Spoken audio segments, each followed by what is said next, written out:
able to do. Yeah. I also think like, well, look at this.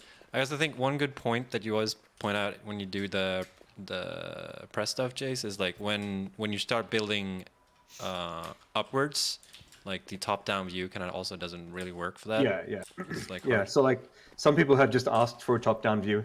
It's just not a good idea at all, because this has a third dimension and you can build up and you can have multi-layers.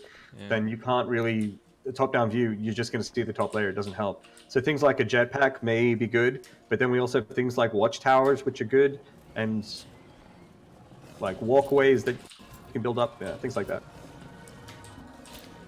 Because that's a little like notion in game dev in general is that whenever we get like whenever people give us feedback about like why don't you try and do this and blah blah blah, like a lot of times we have tried it and felt like it didn't add to the core of the game or that it actually didn't work, because it's really hard to know if an idea is good if not until you try it.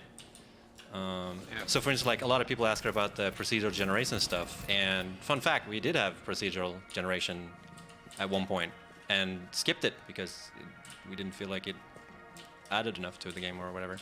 I'm not sure. I wasn't around at the time when they did that. That was basically the game. It was the case. Yeah. I mean, when you look at this world now, when you see it's like fully handcrafted, you can see the trade-off. It's easy to see. Yeah.